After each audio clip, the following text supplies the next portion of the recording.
Eat it. Oxygen. Why we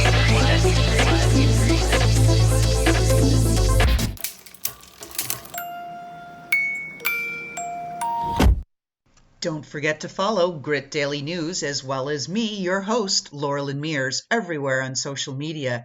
And how about throwing 4 or 5 stars our way if you're listening to Apple or Spotify? Subscribe to our show. Hey everyone, welcome back to the Grit Files. And this is sponsored, of course, by Grit Daily News. In the house today, we've got something that's a little out of the ordinary. Like lately, we've been on this kick talking about all of these tech solutions. Well, we've got a medical solution here that's all centered on how people can live more confidently. So you say, what does that mean? Well, this is all about hair transplantation, and live confidently. It's not only on the side of, okay, I don't want to be bald. Maybe I'm a woman and I'm very sensitive about my hair and I'd like to, deal with that bald spot that I have. Maybe I'd like to be and live more confidently if I could trust a clinic who's going to steer me the right way, not take advantage of me, not take advantage of my vulnerability, but really give me the guidance and the support that I need to feel confident that the procedure is likely going to work and it's the one that is right for me. So without me taking any more thunder from the founder of Solve Clinics, hi, Andrew Kashian, welcome to the show. Thank you. Super excited to be here. Well, everybody always wants to know, right? How do you get on this path? So are you that guy that was bald and just envying everybody else out there that had a full thick of hair? How did it go? How did this get started? Yeah, a lot of people ask me that. And fortunately for my genetics, I haven't experienced too much hair loss, and I have readily available options to help keep my hair. But I got into this industry as the byproduct of recognizing a huge need, not only in cosmetic medicine or hair loss medicine, but in medicine as a whole. Recognizing how broken it's been for a long time. And Solve was the byproduct of that, of seeing that brokenness, not only within the medical structure, but also outside of the medical structure and how they treat patients. And I think a part of that may be why Solve Clinics is one of the fastest growing and highest trusted clinics in the country in this procedure. Yeah. And can you talk to us a little bit about that? I mean, one of the key messages that you're sharing is that it's all about safety. It's about assessing if the patient is right and ready for the procedure, and then doing it affordably. Those are how you and then your founding partner recognized that you needed to disrupt this industry and make it better. Talk to us about that whole backstory, how that came together. Yeah. So it was a pretty far while back, 10, 15 years ago, maybe even longer. And I was fresh out of college, was living with one of my close childhood friends here on the north side of Chicago. And he was a quickly up and coming surgeon in the hair loss space. And, doing what roommates do, we'd get home from work and we discuss what was going on. And in his work, in his field, I was on the precipice of becoming a new entrepreneur and starting my own business in New York City. And, in our discussions, we discovered that and he was working in this large conglomerate, a very well-known one in this space. And everything we talked about was just the poor practices that they were operating under, the way they were treating patients, the way they were treating their employees, the manipulation, the dishonesty. There were all of these broken aspects, not only internal with how they treated employees and how they ran their business, but also external in how they treated patients and the honesty and the delivery that they gave to them. And after a couple of years of us talking, we came up with an idea. We're like, you know what? Why don't we do this on our own? Why don't we build a clinic that is grounded in this principle of changing what's been broken for decades? And that's really where Solve evolved. A few years later, we made the jump, and I was already an entrepreneur at that point, so I was ready to jump in head first. And my friend, he was, as most are before they make a move like this, he was sort of stuck in this corporate mindset and this fear-based mindset. But then eventually he's like, you know what, I think we can do this. And we started really, really small just to test the idea. And then fast forward about 4 or 5 years later, we're the highest rated hair loss clinic in the city of Chicago. We're one of the highest rated cosmetic clinics. We're a top ranked clinic in the entire country. Our brand is growing and our business is growing like wildfire. We started with a teeny little clinic in the basement of a medical building. We're now on the top floor with 3 different suites and in the process of building the largest cosmetic clinic in the city of Chicago. It's going to be about 6,000 or 7,000 square feet in downtown Chicago. So we're, what we realized was these pain points that were plaguing, specifically hair loss clinics, but medicine in general. In addressing those issues, they were recognized not only from an employee basis, but also from a patient basis, where now we're bursting at the seams and we're trying to figure out the challenges and the exciting challenges that come with a quickly growing business. So let's talk about that, because Sure. that's a shift, right? I mean, so most founders are struggling trying to get that product market fit, trying to get themselves established in the market, generate enough revenue so that they can grow fast enough to keep up with all of the other competitors that spring Right. on once an opportunity is identified. Talk to us about that other side. What are you doing to manage hyper growth? How are you keeping it in check? Yeah, it's tricky. Quality assurance and being able to stay to your core principles is the hardest part, especially when it comes to medicine. Medicine is so plastic surgery, cosmetic medicine, hair loss medicine in this case, is so contingent on the quality of care that you give.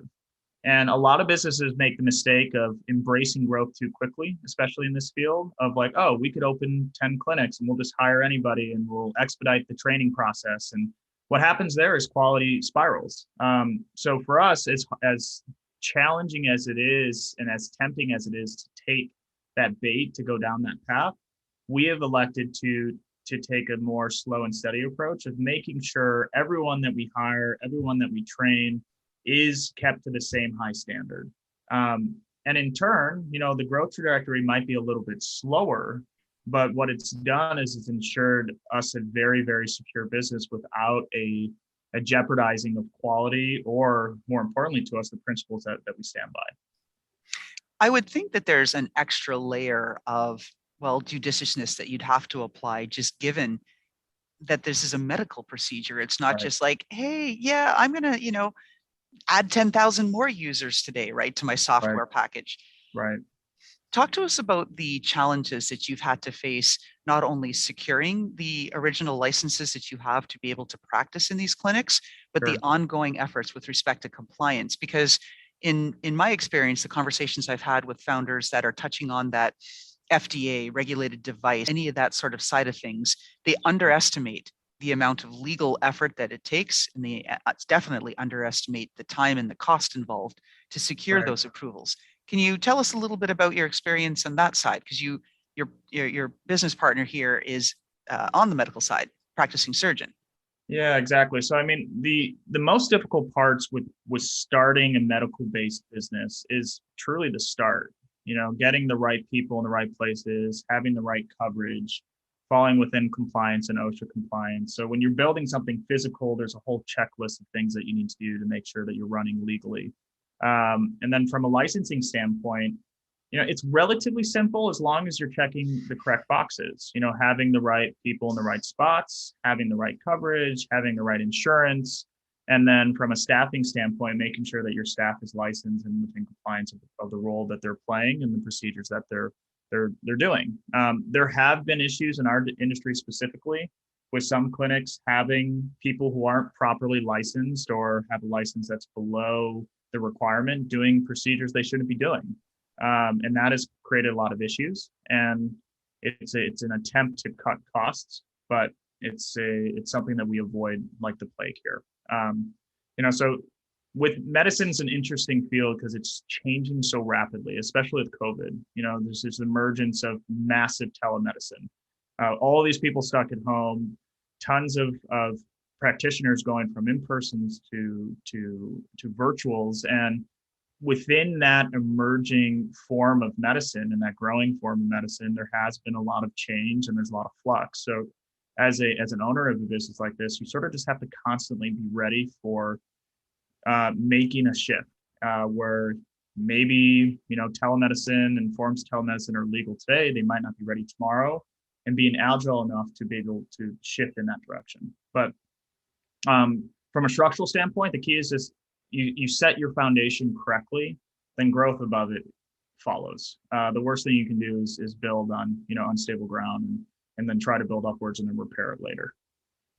And one of the things that you've outlined here is resisting that temptation. So it has to be very deliberate as an executive and or advisory team, consciously making the decision to pursue or not pursue either growth or with respect to certain procedures. And one that I'm going to highlight was in the news about a month ago. Chrissy Teigen, obviously massive celebrity influencer, she got her eyebrows done through a hair transplantation. Right. Now, one of the things that, I'm sure and know that is that those procedures are really kind of in their infancy yet and haven't been quite worked out. So talk to us about the decision that you made consciously to not pursue that and why. Yeah, so I think this also speaks to our principles. Our internalized principles here are we have some of, if not the highest paid staff in the entire country. Medical staffers, besides physicians and administrative people, are the most underpaid people in the country for what they do. They do 90% of the work and they only get about 10% of the pay. We've shifted that dynamic so that we have people that love what they're doing, are being taken care of, have amazing benefits. That's the internal principle shift that we have as a provider. Now, from a provider to patients, our founding principle is brutal transparency and honesty. And it's a bit disheartening and unfortunate that medicine is plagued just as much as any other industry in the level of dishonesty that's present. So specifically with, Chrissy Teigen doing eyebrow transplants, it's a very new procedure. It's very exploratory. And with our due diligence and research and experience, we find that it's a risky procedure. It's one that the success rates are low. And the success rate in our case being that a patient is 100% happy. If a person isn't 100% happy with an outcome, we view that as a failure, where potentially others might be like, oh, well, it sort of worked, so that's not a failure. We did it. That's not the case here. We want everyone to be 100% satisfied with what happened or what the result is. And with eyebrow transplants, a majority of people who receive that procedure end up not happy. And a person like Chrissy Teigen, has the clout, the social clout to receive these procedures probably comped. And if not comped, she has the financial ability to do whatever she needs to do to continually work on that and to dress it until it's perfect. And the average person doesn't have that luxury.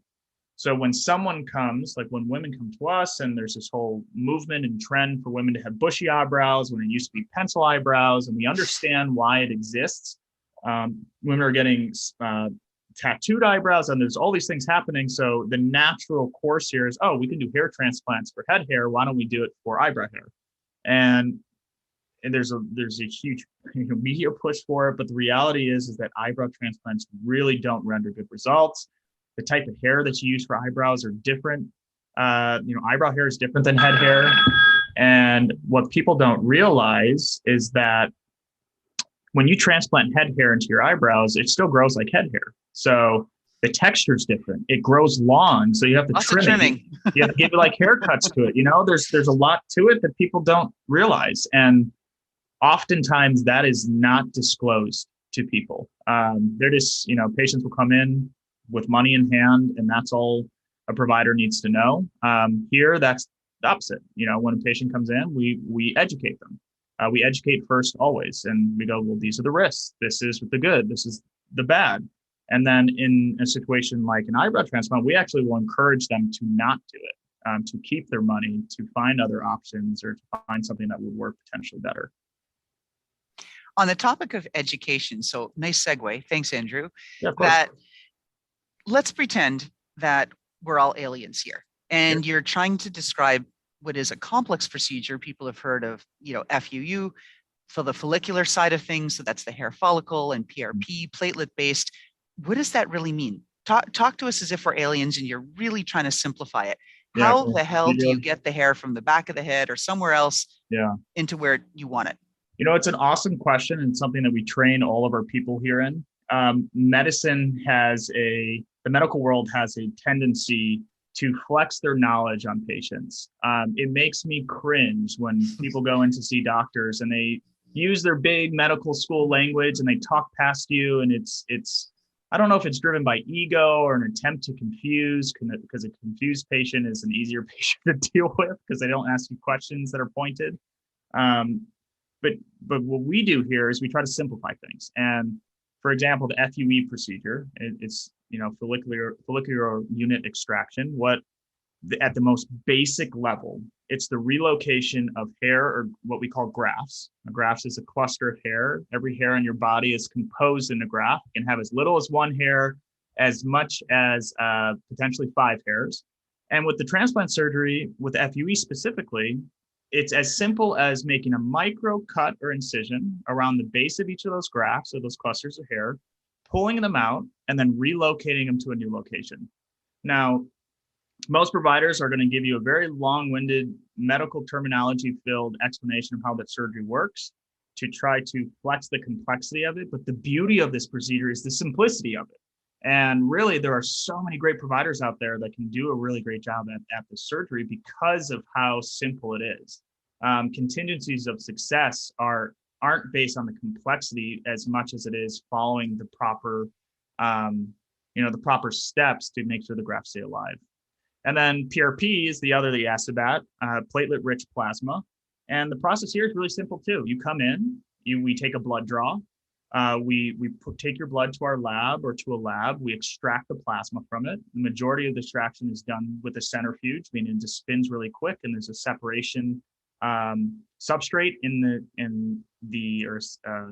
the bottle, which pulls the plasma out. And then we take the plasma from your blood and we inject it in your scalp, and that's it. The beauty of these procedures is their simplicity, and helping people understand that is important. That's why we ask you to talk to aliens, right? Just keeping it really simple, or 5-year-olds. People say that too. So now flipping it back to you on Founder Story, Andrew, sure. What's the most challenging, grittiest thing you've had to deal with on this journey? What's really messed you up and you went, whoa, like, how do I deal with this? This has just thrown me for a big loop.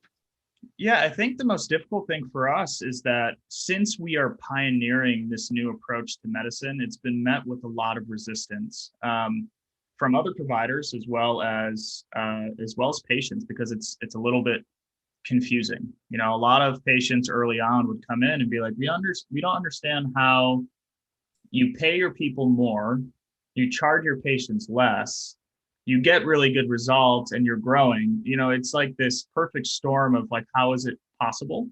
How is it possible that we can charge one price and then the person next door is charging double? And that sort of resistance has been a little bit harder to bridge than expected. There's this ultimate assumption that people jump to it instantly, where it's just like, oh, they must be cutting corners, they must not be doing something correctly. And the reality, and what we've realized we have to tell people, is this: you're being charged too much. Medicine is plagued with it.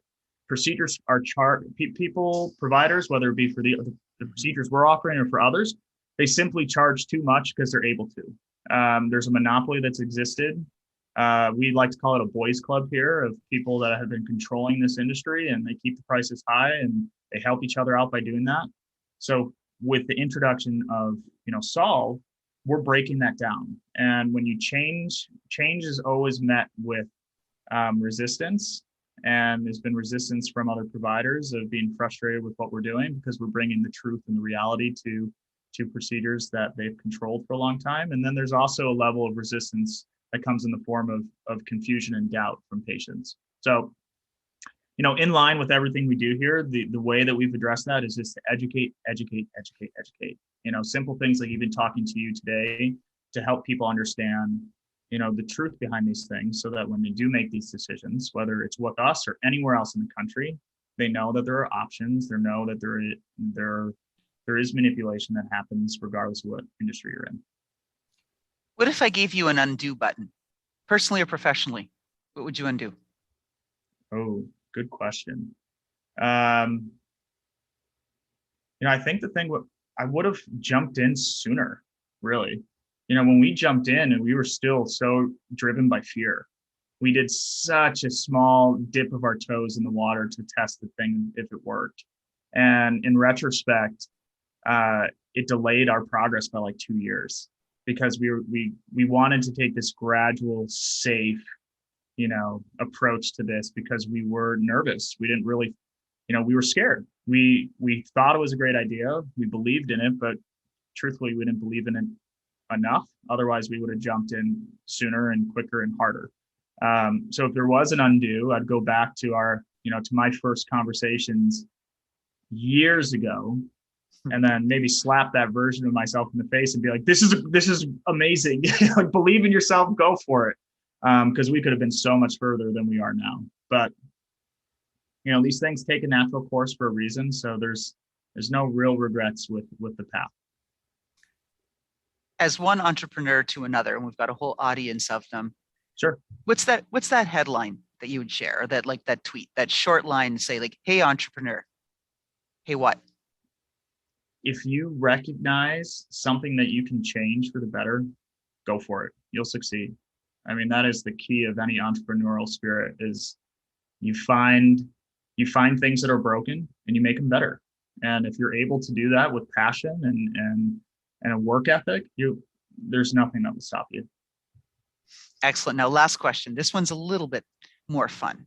Sure. So if we got a chance to peek into your closet and there was some pair of footwear in there that embodied who you are as a person, what are we looking at, and why does that footwear personify you?